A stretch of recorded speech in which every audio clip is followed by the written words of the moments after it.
살펴볼 성경 본문 말씀은요, 시편입니다.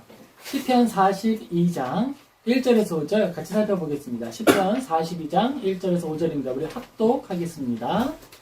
하나님이여, 사슴이 시냇물을 찾기에 갈급함같이 내 영혼이 주를 찾기에 갈급하니이다. 내 영혼이 하나님 곧 살아계시는 하나님을 갈망하나니 내가 어느 때에 나아가서 하나님의 얼굴을 배울까? 사람들이 종일 내게 하는 말이 내 하나님이 어디 있느뇨 하니 내 눈물이 주야로 내 음식이 되었도다.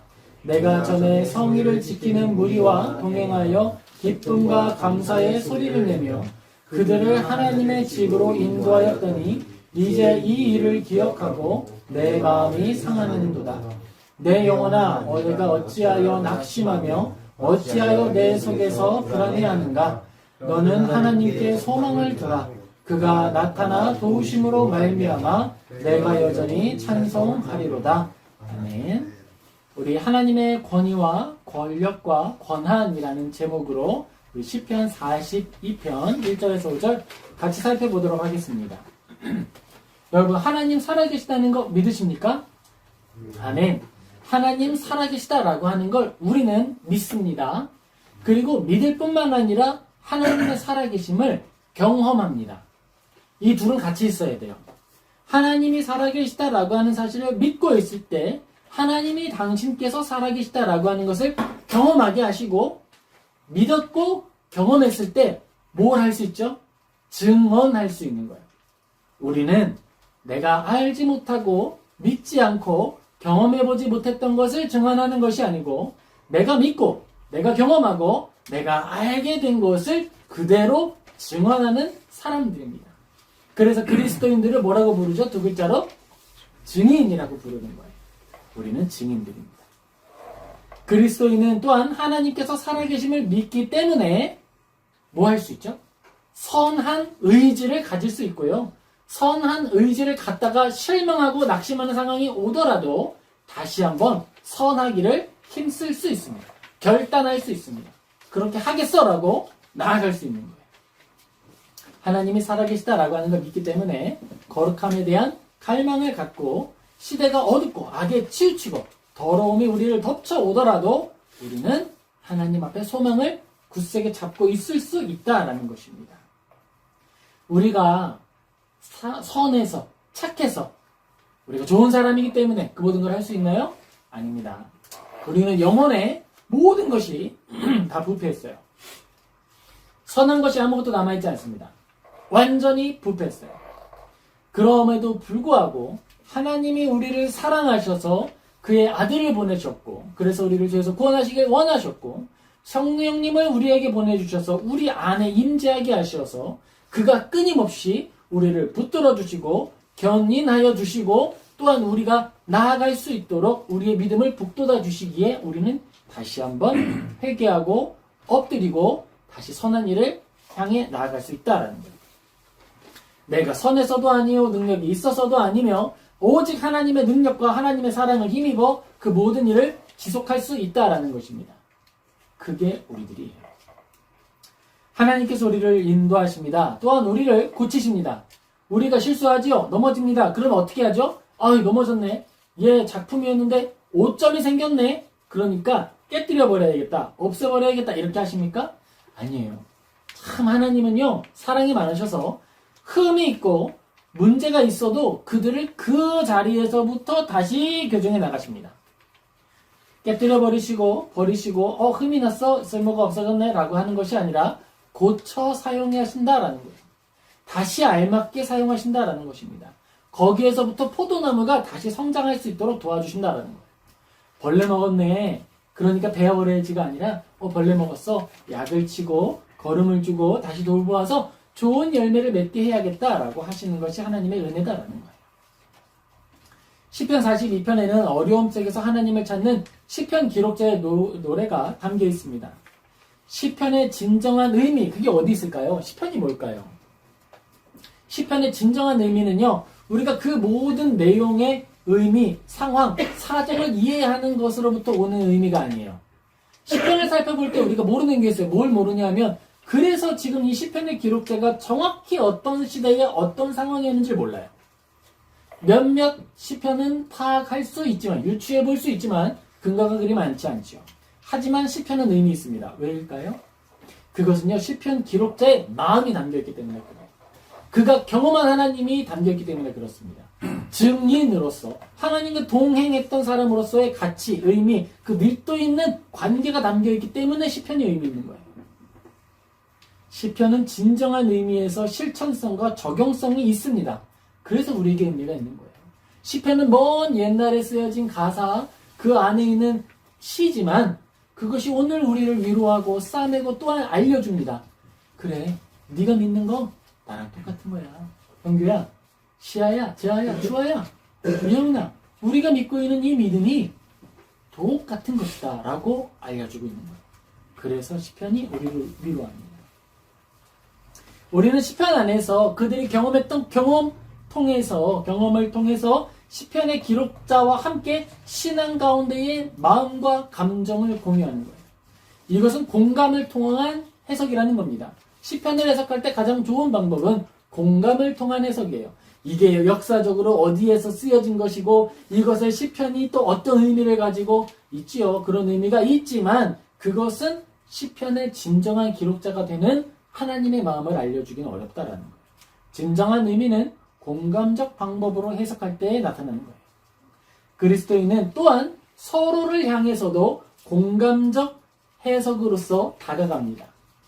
다 몰라요. 그 상황이 어땠는지, 또 그 상황 속에서 섬김이 얼마나 고됐는지, 그 시간을 보내온 게 얼마나 고단했는지 다 알 수가 없어요. 그런데 우리는 다 알 수 없어도 이해하고 공감합니다. 어떻게 그렇죠?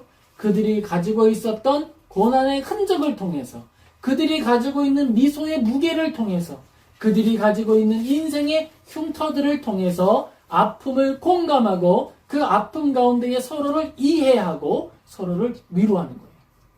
진정한 위로자는요, 어떤 사람일까요? 상처받은 사람이에요. 마음의 깊은 흉터를 가진 사람이 우리를 위로할 수 있습니다. 그래서 예수님이 우리를 위로할 수 있어요. 어떻게 했죠? 예수님의 그 못자국난 손과 찔리신 옆에 흔적이, 창의 흔적이 우리를 위로합니다. 그 사랑의 흔적이 우리를 공감합니다. 우리가 성경을 읽을 때, 여러분, 성경을 읽을 때 우리가 잘 기억해야 하는 것이 있어요. 성경에 기록된 역사와 배경을 알면 풍성하게 읽을 수 있어요. 그거는 사실이에요.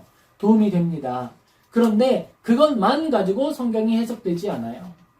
오히려 성경의 역사와 배경을 잘 모르더라도 하나님이 어떠한 마음으로 이것들을 기록했을까라고 하는 것을 통해 바라볼 때 성경은 더 건전하게 해석됩니다. 뿐만 아니라 더 의미 있게 해석됩니다. 그게 성경의 해석 방법론이에요. 여러 가지 방법이 있는데 여러 가지 방법을 사용해 봤는데 그 중에 제일은요, 사랑의 방식으로 해석하는 것이고 성경이 우리에게 알려주는 방식으로 그 목적에 합당하게 성경을 해석하는 거예요. 우리 디모데전서 3장 15절 16절 같이 함께 읽겠습니다. 또 어려서부터 성경을 알았나니 성경은 능히 너희로 하여금 그리스도 예수 안에 있는 믿음으로 말미암아 구원을 이루는 지혜가 있게 하느니라. 모든 성경은 하나님의 감동으로 된 것으로 교훈과 책망과 바르게 함과 의로 교육하기에 유익하니. 아멘. 바로 이렇게 성경은 성경 스스로가 이야기하는 거예요. 나를 어떻게 읽어야 하는지를 알려드리겠습니다 라고 하면서 알려주는 거죠. 성경을 어떻게 읽으라고 하죠? 성경을 읽을 때에 바르게 함을 위한 목적으로 읽어야 한다. 성경에서 말하고 있는 올바름이 무엇인지 살펴보아 파악하는 것을 통해서 성경을 바르게 사용한다라고 하는 걸 알게 되는 거예요. 성경을 읽었는데 읽을수록 뭘 깨달아요? 법을 왜곡하는 법을 깨달아요. 와봐, 성경에서 노예제가 있었네. 그러니까 우리는 노예제를 다시 부활시켜야 된다. 이건 잘못된 읽기죠. 바르게 함과 의로 교육하기에 유익하다라는 거예요. 의로운 교육을 하기에 유익하다. 내 본성은 악한데 그 본성을 거슬러서 영의 생각을 하고 선한 생각을 하고 하나님의 방식으로 살아가기를 결단하는 것, 그것이 바로 성경이 성경으로서 우리에게 기능하는 거예요. 그것이 효과적으로 우리에게 적용된 성경이에요. 시대를 살다 보면요, 이런 이야기 자주 들릴 겁니다. 그건 좀 지혜롭지 않은 것 같아. 그건 미련한 것 같아. 이 부분에선 좀 타협하는 게 어떨까? 또는 어떤 게 있죠? 이제 너는 이곳에서 많이 시간을 보냈으니까 뭐가 올라가요? 경력이 쌓였잖아. 그럼 너 경력이 쌓였으니까 뭐가 생기죠? 그 경력에 합당한, 경력에 비례한 권위가 생겼다라고 하는 착각을 할 수가 있어요. 그러면 또 뭐 하죠? 아, 세상에서 이 정도 권위를 가진 사람은 이 정도 행동은 괜찮아 라고 하는 사회적 분위기가 형성될 수 있습니다. 그때 성경이 뭐 어떻게 교육하는 거예요, 우리를? 예수님은 어떤 경력을 가지시고 어떤 능력을 가진 분이지? 그가 어떻게 행하셨어? 그는 발을 닦아주셨지. 우리를 다시 교정하고 다시 알려주는 거예요. 사랑한다 라고 하는 것에 대하여서 성경은 다시 이야기하는 겁니다. 여러분, 사랑한다는 게 뭔 것 같아요? 사랑한다 라고 하는 것은요, 나에게 상처를 줄 권한을 내어주는 거예요. 상처를 줄 권한을 내어주는 것이다. 전능하신 하나님이 상처 입으실 수 있으십니까? 누가 전능하신 하나님을 막대기 위에 올라가게 하고 그 위에서 죽게 만들 수 있습니까? 아무도 없어요. 어떤 권력도, 어떤 능력도, 어떤 사람들도 그 일을 행할 수 없습니다. 오직 뭐가 가능했죠? 사랑이 그것을 가능하게 했습니다. 예수님께서 십자가에 오르셨을 때 십자가에서 죽는 일이 아니고서는 우리를 향한 사랑을 온전히 이루실 수 없었어요. 그래서 예수님은 어떻게 하셨죠? 예수님의 손을 향해 찔러오는 그 큰 못을 허락하셨습니다. 그리고 죽음 아래 잠시 낮아지셨어요. 그리고 그렇게 우리를 향한 당신의 사랑을 온전히 확증하셨습니다. 그런 거예요. 사랑하기에 아픔으로 감당하는 것이고 사랑하기에 끌어안는 거예요. 사랑하기에 그렇게 견뎌가는 것입니다. 시편의 기록자는 아픔을 이야기하고 있습니다. 아픔이 없는 게 아니에요. 우리의 신앙은요, 아픔이 없는 신앙이 아니에요. 아픔이 있어요. 슬픔이 있고요. 불합리함이 있고요. 부주의함이 있습니다. 그럼에도 불구하고 다시 사랑하는 거예요. 그럼에도 불구하고 다시 나아가는 거예요. 시편 기록자의 회복은 거룩한 회복의 과정을 우리에게 이야기해주고 있습니다. 시편 기록자의 회복은요, 내가 가지고 있는 분노를 폭력의 방식으로 수행하여서 해소하지 않았습니다. 다른 방식이었어요. 하나님을 찾고 하나님 앞으로 나아가는 방식으로 나아갔습니다. 시편 42편 1절 2절 같이 읽겠습니다. 내가 전에 성의를 지키는 무리와 동행하여 기쁨과 감사의 소리를 내며 그들을 하나님의 집으로 인도하였더니 이제 이 일을 기억하고 내 마음이 상하는도다. 아멘. 우리에게도 이 마음이 있기를 소망합니다. 하나님이여, 1절 2절 제가 다시 한번 읽어드릴게요. 하나님이여, 사슴이 시냇물을 찾기에 갈급함같이 내 영혼이 주를 찾기에 갈급하나이다. 내 영혼이 하나님 곧 살아계시는 하나님을 갈망하나니 내가 어느 때에 하나님의 얼굴을 배울까라고 고백을 하고 있어요. 하나님의 말씀을 바라보면서 시편의 기록자가 이야기하고 있는 것이죠. 하나님, 내 마음이 하나님을 찾고 있습니다. 그런데 하나님을 찾는 그 상황의 배경이 뭐예요? 내가 너무 신나서 즐거워서 영광스러운 시상대 위에 올라갔기 때문에 하나님을 찾는 게 아닙니다. 목이 말라서, 하나님이 없으면 죽을 것 같아서, 하나님이 아니면 내가 위로함을 얻을 수가 없어서 하나님을 찾는 거예요. 내 영혼이 하나님과 살아계신 하나님을 갈망하니 내가 어느 때에 나아가서 하나님의 얼굴을 배울까? 우리에게도 이 마음이 있게 되기를 예수님의 이름으로 축복합니다. 가장 슬픈 자리에서 모욕의 말을 하고 하나님 앞에 또는 나의 미움의 대상을 향해서 그를 향한 거절의 말을 하는 것이 아니라 인내하고 침묵하며 오히려 더 어디로 나아가는 거예요? 하나님께로 나아가는 거예요. 고통 속에서 하나님을 찾던 시편의 기록자는 믿음의 눈을 통해 하나님을 바라보며 자신의 상처를 고백합니다. 진실하게 이야기하는 거예요. 진실하게. 하나님이여, 사슴이 시냇물을 찾기에 갈급함같이 내 영혼이 주를 찾기에 갈급하나이다. 내 영혼이 주를 찾기에 갈급하나이다. 내 영혼이 하나님과 살아계신 하나님을 갈망하나니 내가 어느 때에 나가서 하나님의 얼굴을 배울까? 라고 이야기하는 것이죠. 하나님 앞에 나아가는 그 믿음이 우리에게 늘 있게 되기를 예수님의 이름으로 축복합니다. 특별히 우리를 엄습해오는 불의한 상황과 불의한 일들과 아픔의 일들이 있을 때 더더욱 하나님께 나아갈 수 있게 되기를 예수님의 이름으로 축복합니다. 시편은 이야기해 주는 거예요. 아픔의 언어로 대화하는 거예요. 공감의 언어로 이야기하는 거예요. 아프지, 슬프지, 갈급하지, 그때 우리에게 필요한 것은 하나님이야. 그렇게 알려주고 있습니다. 시편 42편 3절 같이 읽겠습니다. 사람들이 종일 내게 하는 말이 내 하나님이 어디 있느냐 하오니 내 눈물이 주야로 내 음식이 되었더라. 우리가 어려움 당할 때, 우리가 신실하기 때문에, 우리가 하나님을 사랑했기 때문에 더 많이 듣는 이야기들이 있어요. 그래? 그렇게 내가 믿고 사랑하는 하나님 지금 어디 계셔? 전능하다며? 어디 계셔? 그때 우리가 뭐라 말할 수 있을까요? 그때 이렇게 말하는 거죠. 하나님이 한 번도 나를 버리신 적 없으니 나도 하나님을 버릴 수 없습니다. 하나님이 나를 사랑하게 포기하신 적이 없으니 나도 하나님 사랑하게 포기하지 않습니다. 그렇게 우리가 눈물을 음식으로 먹으며 그거로 배를 채우며 나아가는 거예요. 그런데 그렇게 해서 인생이 끝났을까요? 그렇지 않다라고 하는 것을 이야기하는 것이죠. 여러분, 우리가 이 시대를 살아갈 때에 현실 속에서 마주하는 게 있어요. 현실 속에서 여러분, 우리가 공부하는 것이나 친구 만나는 것보다 더 자주 경험하는 게 있습니다. 뭘까요? 인터넷이에요. 인터넷 상황입니다. 환경이에요. 그런데 거기에서 우리가 경험하는 게 있어요. 뭘까요? 익명성을 먼저 경험합니다. 우리가 친구로서 사람을 만날 때에는요, 나라고 하는 이 존재가 드러나게 돼 있어요. 친구를 모욕하거나 친구에게 인종차별적인 이야기를 하는 건 내 인격을 나 스스로가 더럽히는 게 되는 거예요.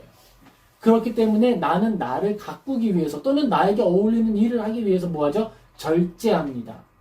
그런데 인터넷이라고 하는 환경, 그곳에서 내가 익명성이라고 하는 것을 얻는다라고 하는 걸 먼저 경험하게 됐을 때 어떻게 될까요? 그때는요, 무절제를 먼저 배우게 되는 거예요. 나 화났어. 소위 말해서 이렇게 표현해서 나 긁혔어.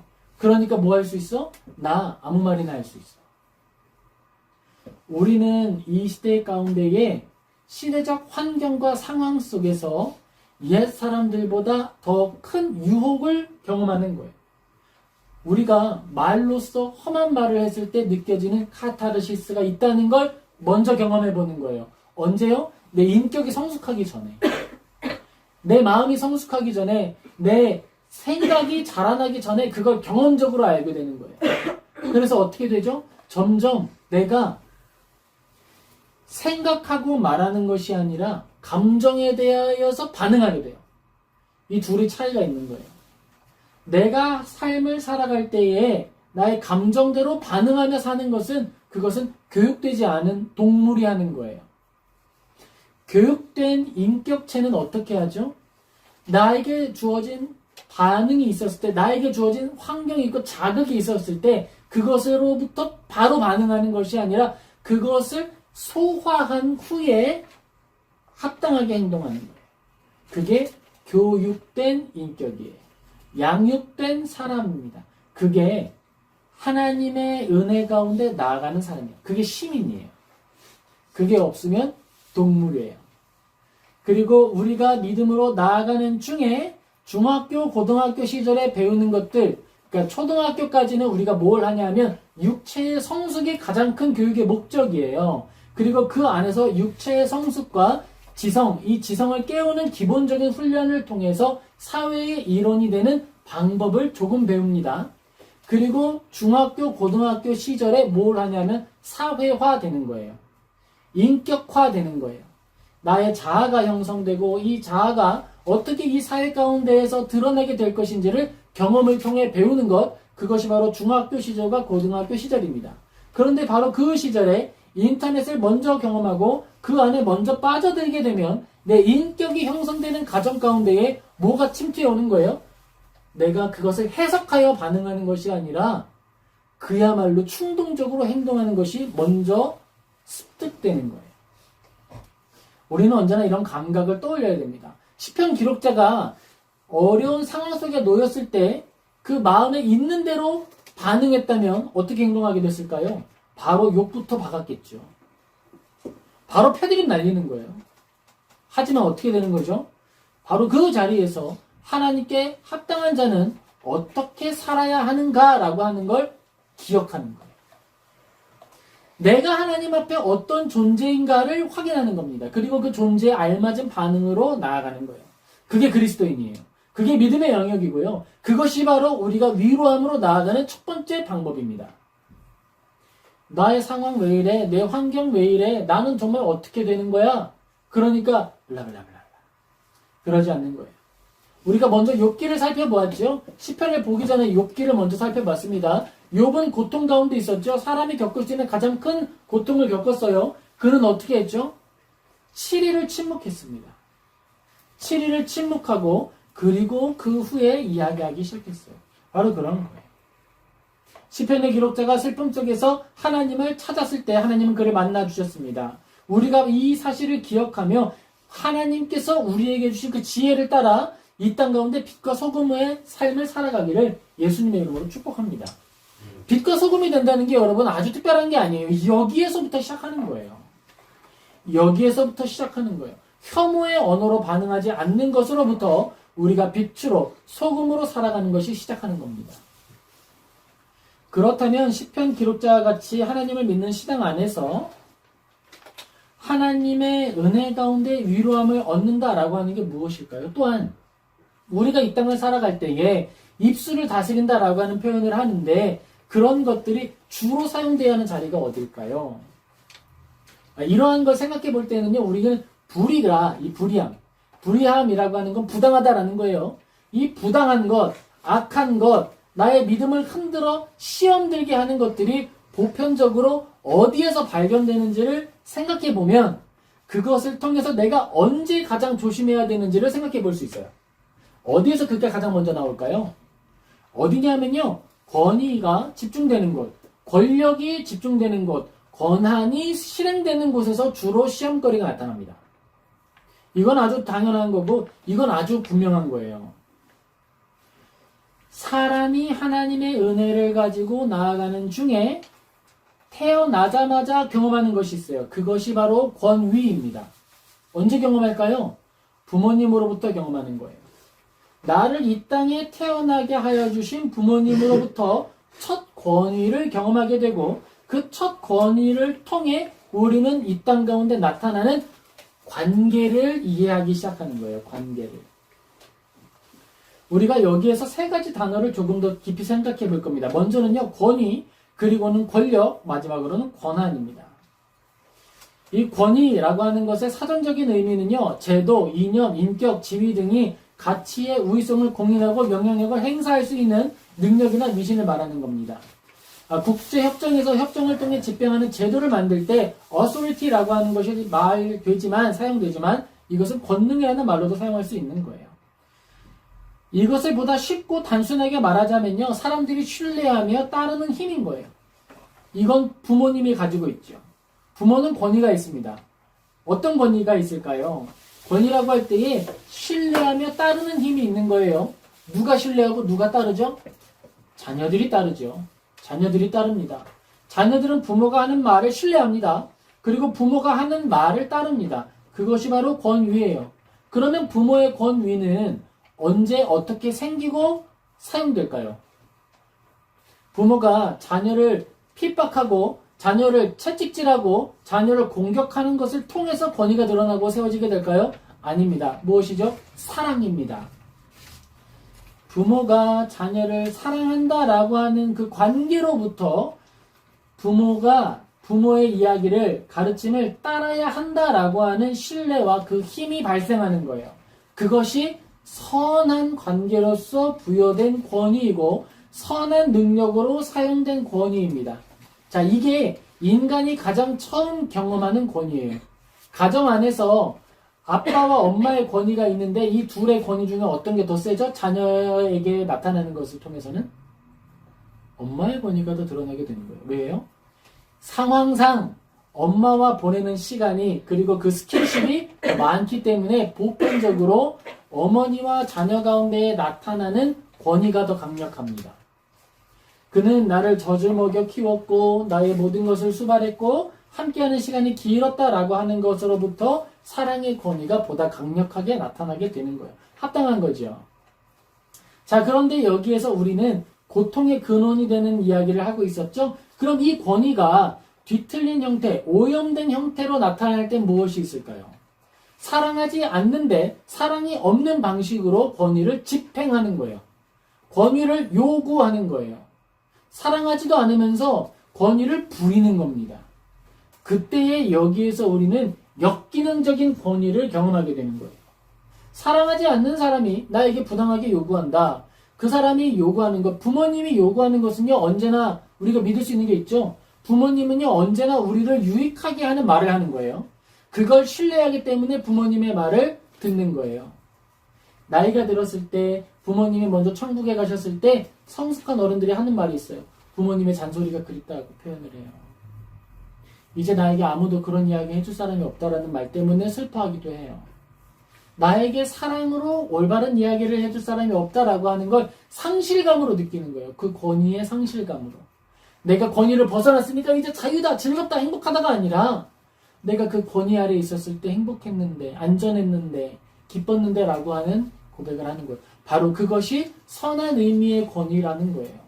하지만 어떤 사람들은 권위를 다른 방식으로 사용하는데 나의 이익을 위하여서, 나의 자랑을 위하여서, 나의 도구로 인격을, 인간을 사용하기 위하여서 잘못 사용하는 겁니다. 그 사람이 하는 명령과 그 사람이 하는 모든 가르침은 신뢰할 수가 없어요. 왜죠? 사랑이 없기 때문이고요. 그 목적에서 나를 선하게 하는 것이 아니라 나를 악하게 하기 때문인 것이죠. 우리 교회에 보면요, 고백이 있고요. 당신은 성령에 대하여 무엇을 믿습니까? 라고 하는 하이델베르그의 그 권면을 담고 있습니다. 그리고 마지막으로 성도의 교제에 대한 설명을 하나 담아놨어요. 거기에 이렇게 이야기합니다. 성도 사이의 교제 행위는 서로에게 선을 행하는 모든 행위, 특별히 그리스도 안에 있는 하나님과의 교제를 증진시키는 모든 사랑의 의미를 말한다라고 이야기하고 있습니다. 이것이 바로 사랑의 권위를 이야기하는 거예요. 교회 안에서 서로를 존중하고 서로에게 이야기하고 권면할 때 권위가 발생할 수 있는 근거가 여기에 있는 거예요. 사랑을 통한 근거예요. 우리는 교회고 교회는 수평적이니까 아무런 권위가 없어 라고 하는 건 반권위주의인데요. 그것은 교회에서 허용되는 것이 아니에요. 교회에는요, 분명한 권위가 있어요. 그런데 그 권위는 권위주의로서 나타나는 것이 아니고 사랑으로서 서로 공유되는 거예요. 내가 여러분에게 어떤 권면을 하잖아요. 그 모든 권면은 그대로 그 안에 권위가 담기는 것이 아니에요. 사랑 안에서 사랑하는 만큼 우리가 서로 수용하고 공감하는 사랑의 크기만큼 서로에게 의미로서 그것이 의무로서 부여되는 거예요. 그리고 그것은 여러분이 저에게 하시는 것도 마찬가지지요.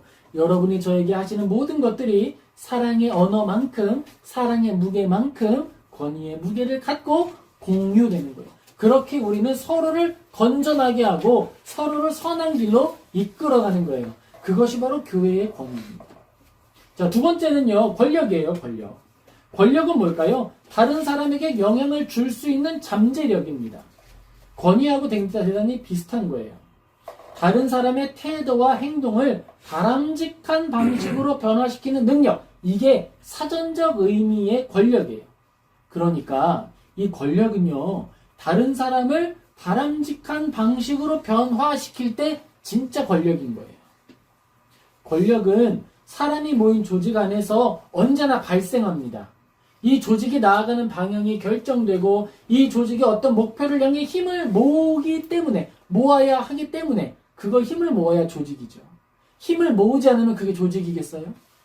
힘을 모으고 하나의 방향성을 갖고 함께 애써 나아가기 때문에 조직이 되는 것이고, 조직이라고 하는 공동체성 안에서 당연히 권력이 발생하는 거예요. 그런데 그 권력이 다른 이들 또는 목표를 바람직한 방식으로 변화시키지 않을 때, 역기능적으로 기능할 때 그것은 오염된 권력이 되는 거예요. 권력을 조금 더 쉽게 말하면요, 무엇인가를 실행할 수 있는 능력입니다. 선교단체, 교회, 여기에는 권력이 있죠. 왜죠? 복음을 전한다라고 하는 사명을 실행하기 위하여서 기능하기 때문에 권력이 존재할 수밖에 없는 거예요. 그런데 그것이 바람직한 방식으로 추구되지 않을 때 그 권력은 오염된 권력이다라고 이야기하는 겁니다. 권력이 권력을 위해 기능하면 위험한 거예요. 권력이 온전한 목적을 갖는 것이 아니라 권력의 주체 자체를 위해서 움직인다? 그건 아주 위험한 사태가 되는 것입니다. 하나님께서 주신 권력은 언제나 하나님의 뜻에 합당하게 사용되어야 하는 거예요. 하나님이 즐거워하시는 뜻을 위하여서 하나님은 당신의 권력을 사용하셨습니다. 나 너희들을 너무너무 사랑해. 그러니까 나는 너희들을 위해서 농부의 사명을 다할 거야. 그렇게 하나님은 당신의 능력을 사용하고 집행하세요. 하나님이 우리를 다스리시는 형태는 농부가 나무를 돌보는 형태입니다. 그건 돌봄이에요. 하나님의 사랑은 돌봄이에요. 그걸 기억해야 하는 거예요. 마지막으로 권한이라는 것이 있습니다. 권한은요, 어떤 사람이나 기관이나 권력이 미치는 범위를 말하는 거예요. 한계가 있다는 것이죠. 쉽게 표현하면 공식적으로 주어진 사용 권리라고 이야기할 수 있는 거예요. 여기에서 우리는 내가 할 수 있는 일과 하지 못할 일을 구분하는 거예요. 목회자는 모든 일을 다 할 수 있습니까? 아니요. 목회자는 성경이 하는 것과 동일한 목적에 합당한 일만 할 수 있어요. 우리를 의로 교육하고 바람직한 믿음을 가지고 구원에 합당한 믿음을 추구하도록 하는 일, 가르치는 일, 거기까지만 권한이 있는 거예요. 거기까지만 하는 거예요. 그러면요, 선교단체와 교회는 어떻죠? 마찬가지입니다. 서로를 위해서 선한 일을 모든 것을 할 수 있는 거예요. 그런데 그것에서 벗어나는 모든 일은 하지 않는 거예요.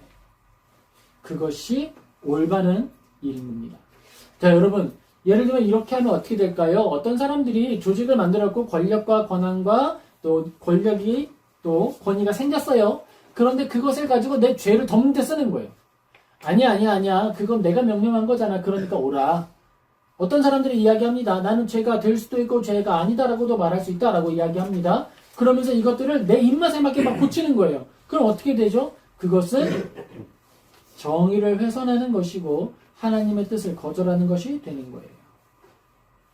그러한 것들이 실제로 우리에게 나타날 때 우리는 가장 크게 낙심하게 되고 시험에 빠지게 되는 것입니다. 시편의 기록자가 마주했던 상황이 어떤 것인지 우리가 다 알 수 없지만 그가 경험했던 모든 것들의 대부분의 요소들은 우리가 살아가고 있는 삶 중에 닥쳐오는 부당한, 그것이 합당하지 않은 부조리한 일들의 근원은 잘못된 권위, 잘못된 권력, 잘못된 권한의 사용으로부터 파생된 일들이 되는 거예요. 우리가 기억해야 됩니다. 그것들이 우리에게 곁에 없는 게 아니에요. 있는 거예요. 그것들이 우리 주변에 있습니다. 그때 우리 어떻게 해야 되는 거죠? 욕하고 혐오하고 미워하고 다 깨뜨려 부수는 것으로 움직이는 것이 아니라 어떻게 해야 된다고요? 그것 안에서 하나님을 찾아야 한다는 거예요.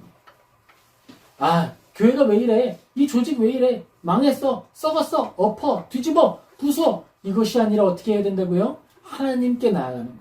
하나님의 도움을 구하는 거예요. 그리고 내가 그것에 대한 교정자로서 활약을 시작하는 거예요. 활동을 시작하는 거예요. 그것이 우리가 걸어가는 인생의 여정이 되는 겁니다. 그렇게 살아가게 되면 어떻게 될까요? 권력을 가진 자, 권위를 가진 자, 또 뭐 있죠? 권한을 가진 자가 우리를 미워하기 시작합니다. 이게 성경에 등장하잖아요. 어디에 나오죠? 에스더서에 나오는 모르드게가 그런 사람이었죠. 부당한 권력을 가지고, 부당한 권위를 가지고, 부당한 권한을 사용하는 사람, 그를 대적했더니 그가 자신이 가지고 있는 권력과 권한을 가지고, 권위를 가지고 어떻게 했어요? 모든 이스라엘 사람들을 죽이려고 했습니다. 그렇죠? 그걸 우리가 경험하게 되는 거예요. 그때 우리는 모욕의 언어가 아니라 사랑의 언어로서 내가 해야 될 일을 하며 나아가는 거예요. 그것이 그리스도인의 모습이다, 합당한 모습이다 라고 하는 걸 우리가 알게 되는 것입니다. 잘못된 권위와 오염된 권력과 뒤틀린 권한에 대하여서 혐오의 언어를 뱉어내는 것이 아니라 뭐 하는 것이다? 사랑의 언어로서 동행하는데 내가 할 말을 하는 거예요.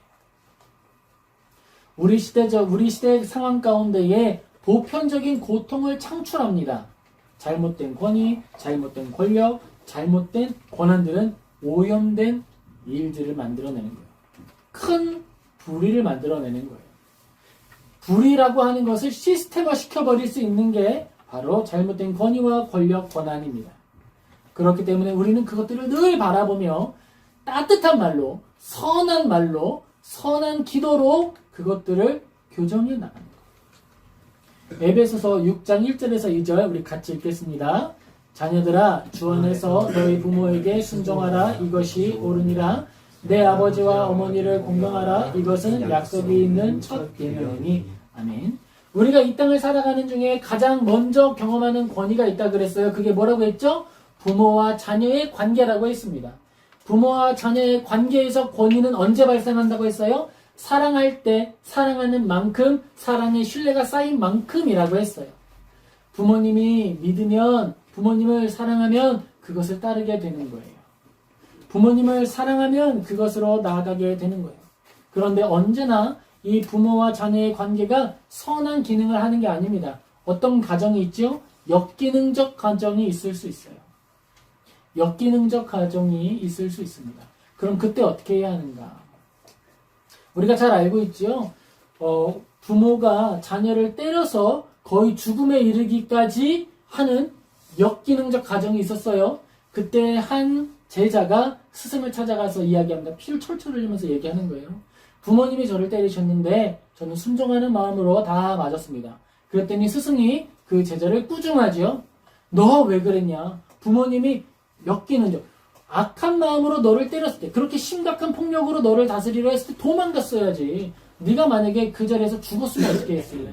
그렇게 하면 그 너의 부모에게 살인죄를 짓게 하는 것뿐만 아니라 부모보다 먼저 죽는 불효를 저지르는 거 아니냐. 그러니까 도망가는 게 옳은 것이다 라고 이야기했다라고 하는 일화가 있습니다. 역기능적인 관계 안에서, 권위 안에서 어떻게 해야 하는 거예요? 혐오의 언어가 아니고, 미움의 언어가 아니고, 증오의 언어가 아니고 뭘 해야 한다고요? 사랑의 언어로서 교정하는 거예요.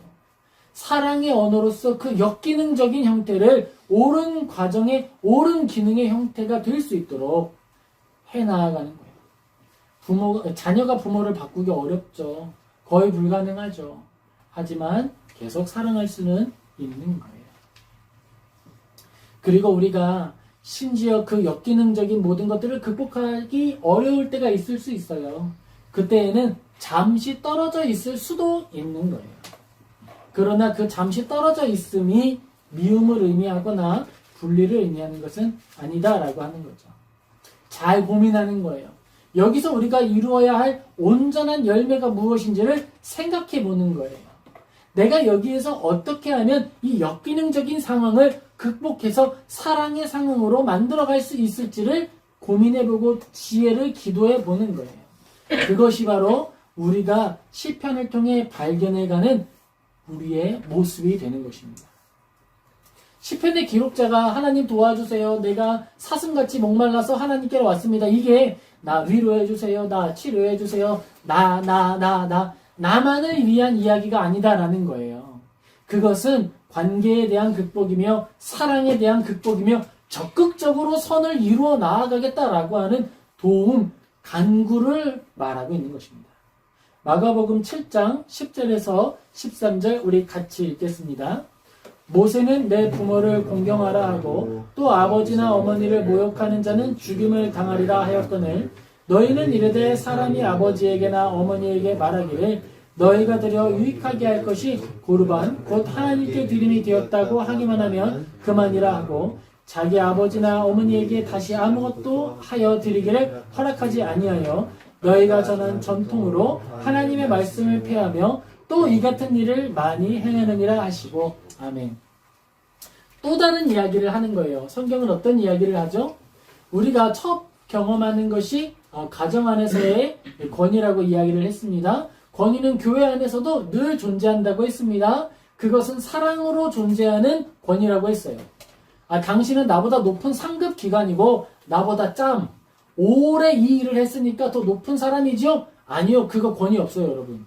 오래 일을 한다고 해서 그가 일을 잘하는 사람인가요? 아니에요. 일을 못하는 사람은요, 오래 일할수록 치명적인 문제를 만들 수 있어요. 어떤 사람은 일을 하면 할수록 문제를 만들어내는 사람이 있을 수 있어요. 일을 오래 하는 게 중요한 게 아니고요. 일을 잘하는 게 중요한 거예요. 그리고 또 뭐가 중요하죠? 권위가 있으려면 그 사람이 어떠한 권위, 큰 능력을 가졌다라고 하는 사실, 그 사실이 중요한 게 아니라 뭐가 중요하다고요? 그가 어떤 마음을 가지고 있느냐가 중요하다라는 거예요. 바로 그겁니다. 우리가 또 자녀가 됐을 때, 자녀로서 걸어갈 때 이야기를 하는 거예요. 종교의 권위가 있다. 종교의 권위가 있는데, 종교의 권위가 있으니까 부모님께 드려야 할 것을 어디에 드리자? 종교에 드리자. 그랬더니 예수님이 이야기하는 거예요. 그거 아니다. 라고 이야기하는 거예요. 종교의 권위가 있는 건 사실이지만 그 권위는 어떤 것에 기반한 것이다? 하나님을 향한 사랑. 하나님을 향한 사랑은 뭐로 연결되는 거예요? 성경 말씀과 연결되는 거예요. 성경을 존중하고 하나님의 뜻을 존중하는 것. 거기에 기반한 권위가 종교에 부여되는 것이지, 야, 하나님이 만든 교회잖아. 그러니까 세속의 정부보다 더 큰 권한이 있는 거잖아. 그러니까 난 뭐 할 수 있어? 정부의 법을 거절할 수 있어. 아니에요, 여러분. 절대 아닙니다. 하나님께서 우리에게 주신 권한은 사랑의 권한이에요. 사랑 때문에, 내가 사랑하는 대상 때문에 선교지에 가서 순교할 수 있는 권한을 주신 거예요. 그걸 법으로 만들어라라고 주신 것이 아니라 사랑하기 때문에 사랑으로 죽을 수 있는 권한을 주신 거예요. 사랑으로 섬길 수 있는 권한을 주신 거예요. 그게 교회의 권한입니다. 아니, 우리가 교회고 하나님을 섬겨야 되는데 우리가 모이는 걸 방해해? 정부가 감히 코로나 때 모이는 걸 방해해? 너희는 정말 하나님을 대적하는 기관이구나? 적대하겠다. 여러분, 아닙니다. 아니에요. 그거 아닙니다. 사랑을 통해, 사랑에 한해 우리는 사랑할 권한을 갖는 거예요. 코로나 때 우리가 모이는 것이 사랑을 회방하고 다른 이들의 노력을 훼손할 수 있다면 그 권위 아래 순종하는 것이 사랑이 되는 거예요. 자, 이런 겁니다. 우리 부모님이 암에 걸리셨어요. 그래서 암 환자실에 들어갔습니다. 혈액암이어가지고 혈소판을 다 제거를 했어요. 그래서 무균실에서 지내고 있단 말입니다. 상상을 해보는 거예요. 근데 이야기하는 거예요. 야, 의사들, 내가 부모님을 사랑하는데, 내가 부모님의 자녀인데 나를 막아? 나 부모님 만나야겠어? 만나면 어떻게 되죠? 부모님 돌아가시는 거예요. 무균실에 들어가서 그가 살아갈 수 있도록 기다리는 것이 사랑인 거예요. 이처럼 우리가 이 땅을 살아갈 때에 권한을 기억해야 되는 거예요. 내가 모든 일을 다 할 수 있다가 아니라 사랑하기 때문에 하지 않는 일이 있을 수 있는 거예요. 그리고 또한 사랑하기 때문에 초법적으로 움직일 수 있는 게 있는 거예요. 사랑하기 때문에 초월적인 법을 초월하여 움직이는 것이 있는데 그것은 사랑을 통해 사랑하는 대상을 위해 대신 죽는 겁니다. 그건 법이 우리에게 주는 것이 아니고요. 사랑하기 때문에 우리가 결단하는 거예요. 그런데 이것을 근거로 정부를 대적하고 이것을 근거로 혐오의 말을 뱉어내는 걸 정당화할 수 없다라는 거예요. 잘 기억해야 됩니다. 교회의 권위가 어디까지이고 교회의 권력이 어디까지이고 교회가 가지고 있는 권력의 한계가 어디인지를 기억해야 하는 거예요. 우리는 사랑으로 모든 것을 할 수 있고 사랑으로 어떤 것도 하지 않을 수 있는 거예요. 그게 우리가 가지고 있는 권리와 권력과 권한이에요. 그걸 잘 기억해야 돼요. 예수님은 어떻게 당신의 권위를 사용하셨죠? 베드로에게 명령하십니다. 베드로야, 내가 너의 발을 좀 닦아야겠다. 권위로서 명령하신 거예요. 그랬더니 베드로가 얘기합니다. 아니, 스승님? 예수님이 어떻게 저의 발을 닦아주십니까? 거부하겠습니다. 거부권을 행사하죠. 그랬더니 예수님이 다시 한번 강력하게 당신의 권위를 드러내줍니다. 그렇다면 너와 내가 아무런 관계가 없다. 이거 뭐예요? 부모와 자녀의 관계를 이야기하는 거예요. 사랑의 법 가운데에 너와 나에게 순종하지 않는다면 우리에게 이 권한이, 이 권력이 기능하지 않는다면 너와 나는 관계가 없다. 그랬더니 어떻게 하죠? 베드로가? 그럼 닦아주세요. 닦아주시는데 목욕시켜주세요 라고 이야기하는 거예요. 그랬더니 또다시 권력을 사용하십니다. 내가 너에게 권력을 사용하는데 우리의 관계 안에서 목욕까지는 할 필요 없어. 발만 씻으면 돼. 그렇게 절제하는 거예요. 그래, 까짓거 목욕시켜주지 뭐. 이렇게 목욕하는 것이 아니라 할 수 있는 것과 하지 않을 것을 적절히 구분하는 거예요. 사랑 안에서 이것은 내가 해야 하는 일이고 이것은 내가 하지 않을 일이다. 목욕 뭐 시켜주실까요? 목욕도 시켜주실 수 있는 분이죠. 그런데 하지 않으시는 거예요. 사랑의 법 안에서 그렇다라는 것입니다. 이처럼 우리는 하나님의 법 안에서, 은혜의 법 안에서 사랑의 일을 이루기 위하여 어떤 것들을 계획하고 실행하고, 사랑을 온전히 이루기 위해서 어떤 것들을 거절할 수 있다라고 하는 것입니다. 여러분, 우리는 믿음으로 나아가는 사람들이에요. 우리가 믿음으로 나아가는 모든 여정 가운데 혐오의 언어는 사용하지 않습니다. 교회가 요즘 혐오의 언어를 사용하는데 거리낌이 없어지는 것 같은 경향이 보여요. 그런데 아니에요. 교회는 오히려 더더욱 혐오의 언어를 미워해야 돼요. 혐오의 언어가 뭐예요? 나쁜 말이에요. 소위 말하는 나쁜 말 하지 않는 거예요. 교회는 나의 모든 것이 하나님의 은혜 가운데 품위 있게 드러나도록 노력하는 사람들이다라고 하는 것을 기억하시기 바랍니다. 하나님의 말씀을 기억하며 몇 가지 교훈을 마음에 새기겠습니다. 먼저 우리가 기억해야 할 것이 있습니다. 그것은요, 그리스도인은 고통 속에서 하나님을 먼저 기억하는 사람이다 라고 하는 거예요. 나 열받았어? 나 고통스러워? 그러니까 나는 이런 말도 해도 되고 이런 말도 해도 돼. 혐오의 말도 해도 돼. 난 정당해. 왜? 나는 아픔 받은 자니까. 나는 상처 입은 사람이니까. 아닙니다, 여러분. 나는 상처받았어도 하나님의 자녀예요. 그렇기 때문에 하나님 앞에서 늘 행동하는 거예요. 그리고 내가 상처받았기 때문에 가장 먼저 누굴 찾아야 돼요? 하나님을 찾아가는 거예요. 그게 그리스도인이다 라고 하는 사실을 기억하는 우리 모두가 되기를 예수님의 이름으로 축복합니다.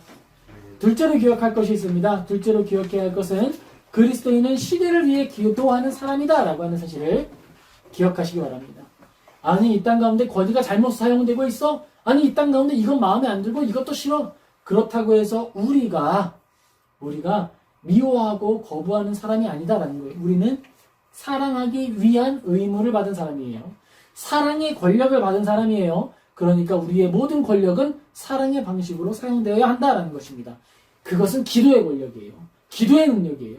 우리는 기도하는 사람이다라고 하는 것을 기억하는 우리 모두 되기를 예수님의 이름으로 축복합니다. 마지막으로 우리가 기억해야 할 것이 있습니다. 그것은요, 그리스도인은 하늘의 뜻을 이 땅에 이루는 존재다라고 하는 사실을 기억하시기 바랍니다. 내가 속한 조직이 썩어버렸나요? 내가 속해 있는 곳이 너무 미움이 가득한가요? 그럴 수 있죠. 근데 그래도 기억하세요. 우리는 하늘의 뜻을 이루는 거예요. 내가 속한 단체의 하나님의 뜻을 이루는 거예요. 내가 속한 곳을 향하여서 하나님의 뜻을 이루는 거예요. 미움의 방식이 아니라 사랑의 방식으로 이루는 것입니다. 그러니 사랑하기를 힘쓰고, 사랑이 없다면 사랑 달라고 기도하기를 힘쓰고 하나님께 매달리는 우리 모든 성도님 되시기를 예수님의 이름으로 축복합니다. 아멘. 기도하겠습니다.